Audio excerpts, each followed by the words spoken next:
Hi, I'm Andy Smiley, your friendly podcast guide, and the podcast coach for moms who want to grow their podcast without burning out.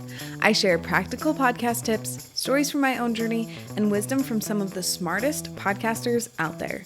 Today, I'm trying out something new. I asked 7 mom podcasters for their best advice, and I'm going to share their nuggets with you and add my own commentary so you feel guided and not overwhelmed. At the end, I'll wrap everything up into just one next step so you leave clear and confident.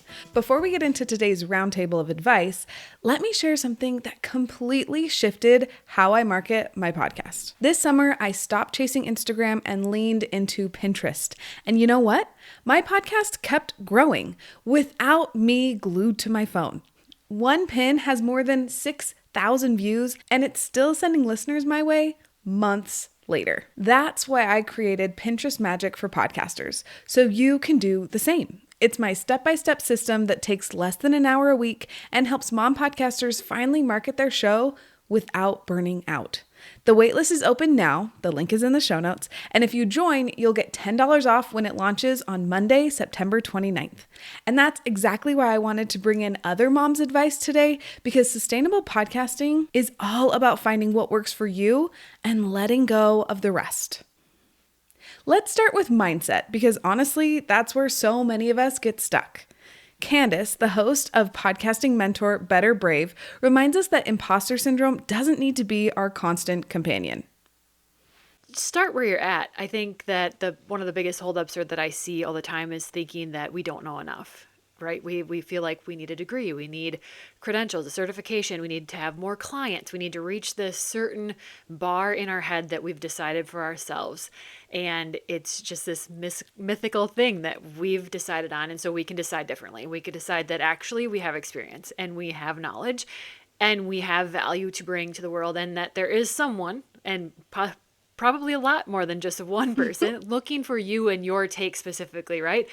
They haven't connected with you or me, and they are waiting for you, your take, how you do things, what you're about, your message, your vibe, your value, and that there are people like that for all of us. And that's why we all need to use our voice, and we need to stop thinking that we don't know enough, we aren't experienced enough, someone else knows more than us. Quite frankly, yes, someone else does. Those people that are looking for you, though, they want you and where you're at. And so you can get people to exactly where you've gotten yourself to. That makes you the expert. So starting where you're at, and not waiting to, feel like you're ready or have more credentials. I love that, because not only does it apply to someone who has been thinking about starting a podcast but hasn't done it yet, but I feel like it also applies to a podcaster who's been podcasting for a year or two, but they're like worried to ask someone to be a guest on their show that they think is like too big for them, or they're worried to apply for awards or whatever. So yeah, I love that advice.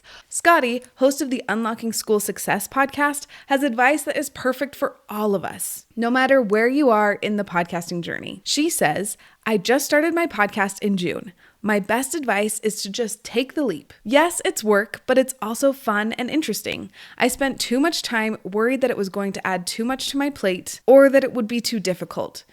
Just dive in, make some mistakes, and keep going. Scotty's right. Waiting until life slows down is a myth.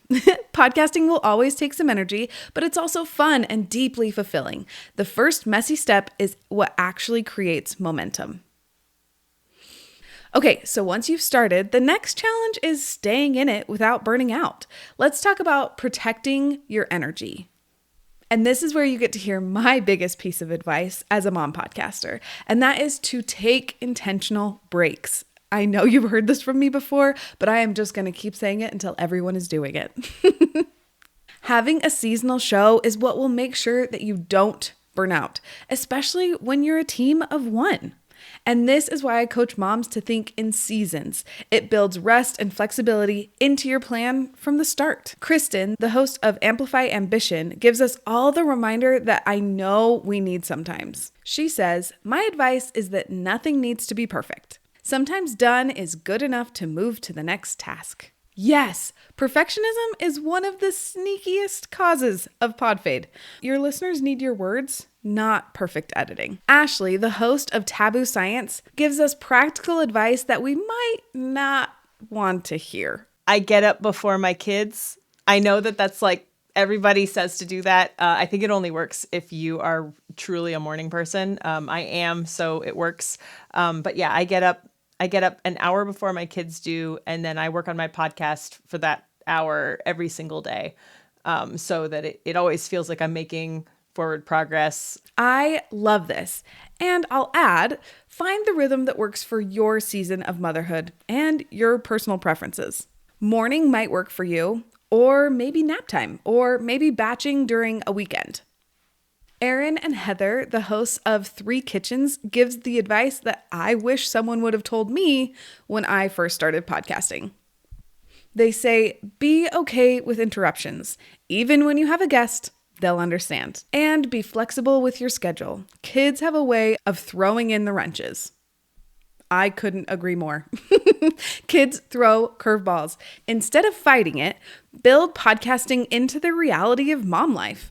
Imperfection makes your show relatable, not unprofessional. There were so many times when I first started my podcast that my kids would interrupt. And at first I was so frustrated about it, but then I realized that it just made me more human. And most of the time I could edit it out and it wasn't that big of a deal. And usually I'd put it at the end as part of a blooper, and people always loved that part of the episode the most anyway. Now let's shift into systems, because they're what make long-term consistency possible. We heard from Candace earlier, but she also had some advice about her specialty, podcast guesting. To be intentional and to first step in my process always is to find your speaking topics. I call them your niche topics. Having 3 on hand is what I like to go with. Being very specific and true to what you do in your message and the services you provide, because so many people aren't doing that. As a host, you probably know you're getting bad pitches, email pitches. They're just ick, right? You can't even keep a straight face. They're so bad. And so if you do that, you are going to be way ahead of the game. And as a host, podcast host, all that we care about when you come to us and pitch to be on the show is, have you listened to the show? Have you done your homework?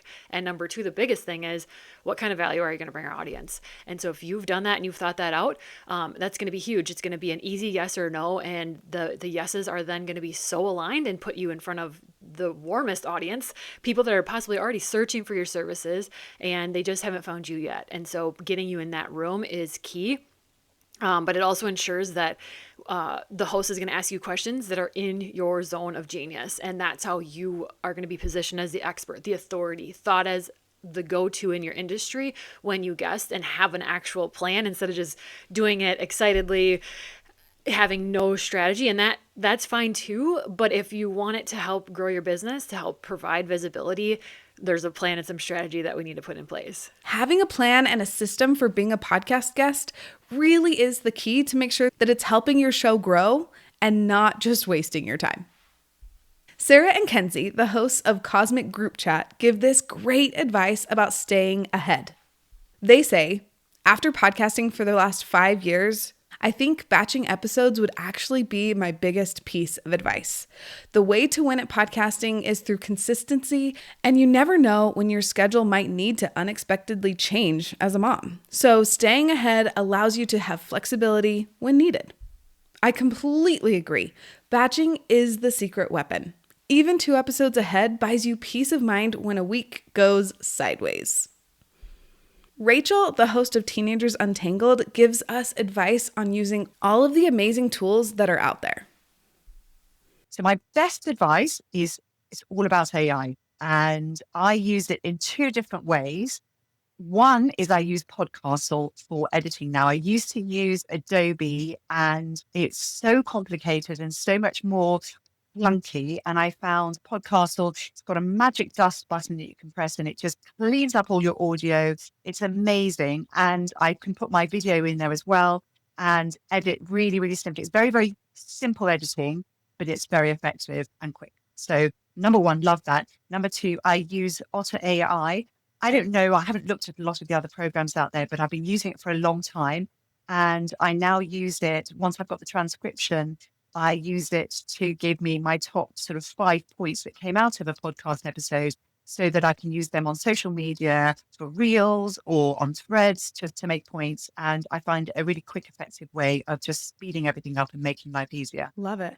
And another thing that I used to do meticulously was I used to take out all the ums and ahs and little filler words. And I'm now much less careful about that. And the reason for that is I think people like authenticity. They don't really need it to be a perfect recording. I do think if people kept using filler words like, then that can get annoying. But mostly just leave them in, let it breathe, and people appreciate the authenticity.